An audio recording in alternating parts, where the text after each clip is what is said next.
আচ্ছা অনেকদিন তো হলো, হ্যাঁ সামনে শিবরাত্রি আসছে, হ্যাঁ কিছু একটা করতে হবে, কোনো কিছু কিছু একটা তো করতে হ্যাঁ হবে। হ্যাঁ করতে হবে। ওটাই তো, আগের বার তো শুধু খালি মন্দিরে গিয়ে প্রসাদই খেয়েছি, এবার কিছু আলাদা মজাদার কিছু করতে হবে। কিন্তু কি করবো বলতো? এবার একটা বুদ্ধির মধ্যে কাজ করা যাক, এবার মন্দিরে গিয়ে ভাং খেয়ে আমরা পুরো তাণ্ডব নাচ দেবো। আমরা খুশি, শিব ঠাকুর খুশি।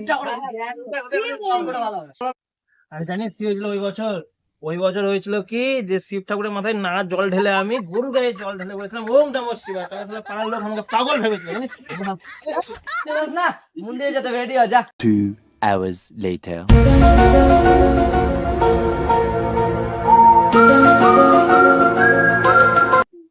A few moments later. খেলে চিয়ার্স।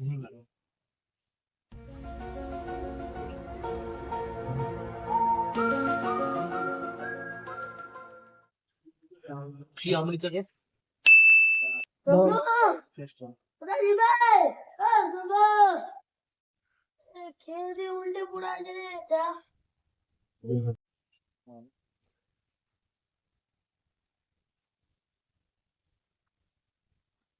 अगर हम करें तो करें क्या, बोले तो बोले क्या।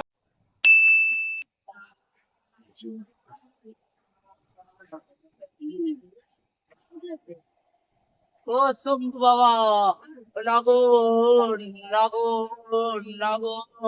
ছেলে, এটা আরতি নয়, গীতে গানের লাইন।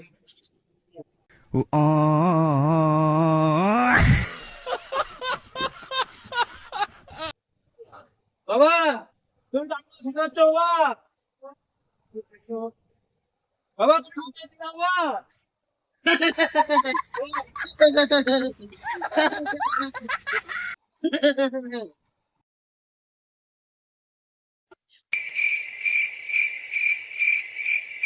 ওই তোরা ফোন দেখা না, কালো বলে তোরা মন্দিরে রাতের বেলা কি করছিস শুনলাম? আরে কাকা, সব তো শিব ঠাকুরের আশীর্বাদ, আমরা শিব ঠাকুর খুশি করার জন্য নাচানাচি করছিলাম। কিন্তু তা বুঝলাম, কিন্তু শম্ভু বলে রাতবেলা কোথায় শুয়ে পড়েছিল মন্দিরের সিঁড়িতে বলে।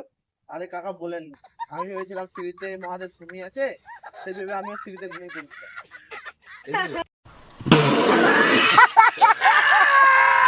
তোদেরকে এবার শাস্তি দিলাম, তোদের এবার থেকে মন্দিরে প্রসাদের বদলে তুই জল খেতে পারবি তোরা।